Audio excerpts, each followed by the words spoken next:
What if I tell you कि महिंद्रा आपके sentiments के साथ खेल रही है? जी हाँ, महिंद्रा खेल रही है। मैं पर्सनली खुद महिंद्रा लवर हूँ, बट ये जब 5 फैक्ट्स हैं ना जो मैं आपके सामने लेके आया हूँ, वो मेरे दिमाग में जब आए और उसके बारे में रिसर्च करी मैंने, तो मुझे जो पता चला ना, उसके बाद मेरा दिमाग घूम गया। ये 5 फैक्ट्स ना आपके दिमाग में भी आए होंगे, लेकिन आपको इनका जवाब नहीं मिल पाया होगा। तो चलिए अपने पहले फैक्ट से शुरू करते हैं, टाइम बिना वेस्ट किए। थार 4x2, थार 4x2, हर जगह थार 4x2। नेक्सॉन छोड़िए, ब्रेजा छोड़िए, थार लीजिए। अरे यार, इतनी बड़ी हाइप बना दी, लेकिन कुछ फैक्ट्स तो आपने जाने ही नहीं यार।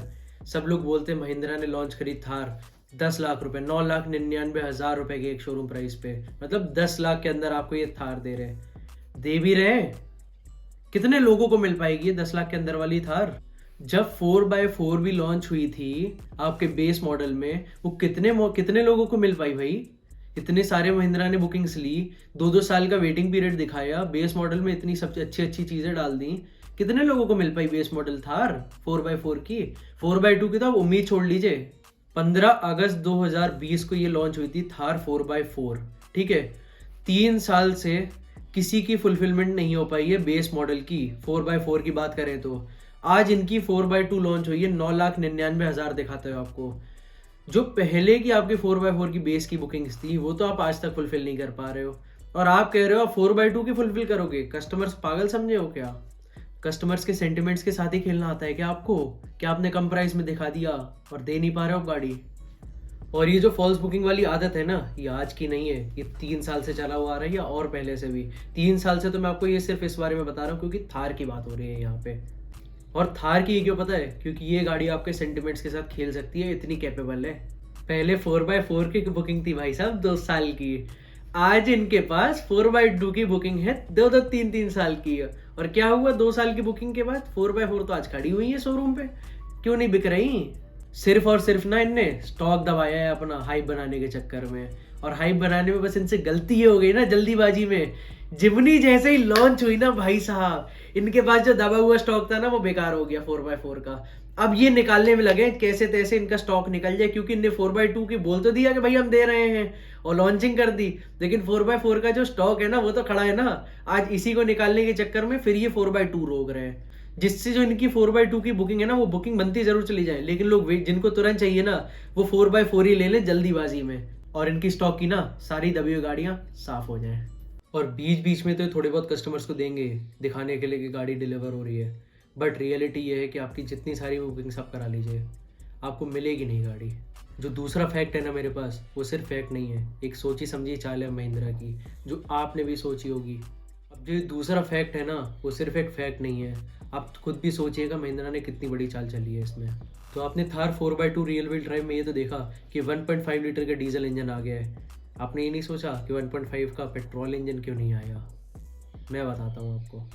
1.5 लीटर का अगर पेट्रोल इंजन ये रखते ना, तो इनको प्राइस 9 लाख की रखनी पड़ जाती बेस मॉडल की, और 9 लाख रुपए में आपको थार मिल जाए इस बॉडी के साथ, हो ही नहीं सकता। तो इन्होंने चाल चली पेट्रोल इंजन 2000 सीसी का ऑटोमेटिक रखते हुए, जिससे कि प्राइस में कोई खिलवाड़ ना कर पाए, बस चॉइस ही ना रह जाए। यहीं अगर ये पेट्रोल 1.5 सीसी का, मतलब जो 1.5 लीटर का जो इंजन है ना, ये रखते, इनके पास ऐसा नहीं था कि इंजन नहीं था, इनके पास इंजन था। एक CUV 300 का 1.5 लीटर का इनके पास पेट्रोल इंजन था, लेकिन उसके बाद भी इनने नहीं डाला।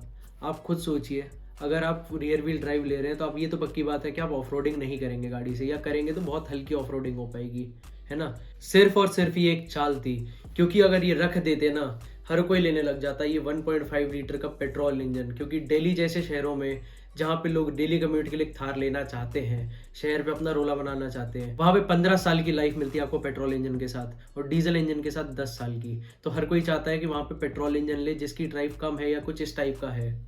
1.5 लीटर की 9,99,000 में दी तो, लेकिन आपको मिलेगी नहीं वो गाड़ी, जैसे कि पहला पॉइंट जस्टिफाई करता है। और सेकंड पॉइंट में आपका यही कि अगर किसी को पेट्रोल लेनी थी ना, तो वो ले ही नहीं पाया, उसके लिए कितना फ़र्क रह जा रहा है। 2 लाख रुपए 2.5 लाख रुपए और डाल के वो पेट्रोल सीधे जाके मैनुअल उसका ना ले ले 4x4 का, कि जब इतना लग रहा है तो 2 लाख रुपए और डाल देगा आदमी। चलिए, अब बात इतने सेंटिमेंट्स के खिलवाड़ की चल रही है, तो एक और ऐसा फैक्ट लाता हूँ जो कि आपके दिमाग में पक्का आया होगा 100%, लेकिन यार ये चीज़ पता ही नहीं चल पाई। क्या पता है? थार 4x4 जो आती थी ना, थार 4x2 की लॉन्चिंग के 1 महीने पहले तक 2-2 साल की बुकिंग पे थी। आप शोरूम पे जाओ और एक गाड़ी नहीं मिल रही है साला, लोग ऊपर एसेसरीज के पैसे दे रहे, कुछ दे रहे, थार मिल जाए। तो यही 1 महीने बाद जैसे ही आपने थार 4x2 लॉन्च कर दी, आपके पास शोरूमों पे गाड़ी पड़ी हुई है। किसी भी इंडिया के आप शोरूम पे घुस जाइए महिंद्रा के, आपको थार 4x4 खड़ी हुई मिल जाएगी और आपको देने के लिए रेडी है, सर अभी ले लीजिए गाड़ी, और कोई एक्सेसरी के बिना आपको दे देंगे। आज ये 4x4 अपनी ही है। जिमनी ने अच्छी खासी गाड़ी लॉन्च करी मारुति ने, सिर्फ और सिर्फ ना इनकी हाइप बिगाड़ने के लिए ना इनने थार 4x2 लॉन्च कर दी। अच्छी खासी गाड़ी है जिमनी, सारी ऑफ रोडिंग कैपेबिलिटीज और सारी चीज़ों के साथ 4x4 के ऑप्शन में आ रही है। लेकिन आपने थार 4x2 लॉन्च कर दी, क्यों? सेंटिमेंट्स के साथ खेलने के लिए। क्योंकि हर कोई जानता है ऑफ रोडिंग बहुत ज़्यादा किसी को करनी नहीं है, और थार का नाम तो थार का ही है। तो इनने जिमनी के आने से पहले ही अपनी 4x2 लॉन्च करी, भले ही लॉस में करी, लेकिन करी और लोगों को डिलीवरी देना भी चालू कर दी। यही जिमनी ने लॉन्चिंग जरूर करी ऑटो एक्सपो में। अरे ऑटो एक्सपो में महिंद्रा ने अपनी गाड़ी तक नहीं लगाई थी 4x2, या कुछ भी महिंद्रा ने कोई गाड़ी नहीं लगाई थी। इनकी तो ईवी भी आ रही थी इतनी अच्छी, क्या को नहीं लगाई ऑटो एक्सपो में। चलिए ऑटो एक्सपो का मुद्दा तो हम अलग रखते हैं, उसका कोई बाद में शेयर करेंगे। सब जानते हैं कि थार एक नाम नहीं है, वो एक फीलिंग है। सच्चाई है, ये बात मेरे अंदर से भी यही निकलती है। लेकिन सच्चाई ये भी है ना, थार जो जानी जाती है ना अपनी ऑफ रोडिंग कैपेबिलिटीज़ के लिए जानी जाती है, और यही इनने जो 4x2 लॉन्च करी है ना, ऑफ रोडिंग पर ध्यान तक नहीं दिया। और थार 4x2 से घंटा ऑफ रोडिंग नहीं होने वाली है। लेकिन मैं साइड किसकी ले रहा हूँ? जिमनी की। मारुति भी साली चिंदी चोर है, लेकिन इतनी साला अच्छी गाड़ी बना दी उनने, ऑफ रोडिंग कैपेबिलिटीज़ डाल दी, सारे फंक्शंस डाल दिए, सारे फीचर्स डाल दिए। अरे साइकिल का टायर क्यों डाला उसमें? लेकिन इंडिया के बाहर जब कंपटीशन चलता है ना ऑफ रोडिंग का, तो जिमनी के सामने जी वैगन रखी जाती है, और साला यहाँ पे आते आते कुछ नहीं, सब बिगाड़ दिया। थार 4x2 के सामने भी नहीं टिक पा रही, क्यों? तुम्हारी खुद की गलतियों की वजह से। मारुति लॉन्चिंग करी थी गाड़ी की ऑफ रोडिंग बोल के, तो हाईवे टेरेन टायर क्यों लगा दिए उसमें? टायर का प्रोफाइल छोटा था, ठीक है, टायर प्रेजेंट तो सही करते कम से कम। हाईवे टेरेन लगा दी, ऑफ रोडिंग की कैपेबिलिटी के टायर तो लगाते ऑल टेरेन वाले। वहाँ ऑटो एक्सपो में खड़े थे, इतनी प्यारी गाड़ी आपने बनाई, स्टार्टिंग टू एंड तक अच्छी, बस जैसे ही नजर ऐसे जाती ना टायर पे, मन टूट जाता था। क्या कर दिया ये मारुति यार। चलिए अब एक लास्ट फैक्ट आपके सामने ले आता हूँ, लेकिन बहुत छोटी सी बात है, उसको फैक्ट की तरह लेना है या नहीं लेना है। बोलने को इनने 1.5 लीटर का डीजल इंजन दिया है, मराजो से इंस्पायर्ड करा हुआ, लेकिन यार जो रिफाइनमेंट के लेवल है ना इसके, वो बोलेरो नियो वाला फील कराते हैं। तो ये जो 5 फैक्ट है ना, ये दिमाग में आपके भी आए होंगे, या चलाते समय या देखते समय, लेकिन बस बोल नहीं सकते कुछ। ये वीडियो बनानी भी इसीलिए पड़ी क्योंकि थोड़ा सा गुस्सा था महिंद्रा के लिए यहाँ से। तो ये जो फैक्ट्स है ना, मैं सारी गाड़ियों के धीरे धीरे आपके पास लाने वाला हूँ। आप देख रहे हैं अ लिटिल ड्रिफ्ट। मेरा नाम है श्रेयांश। Thank you.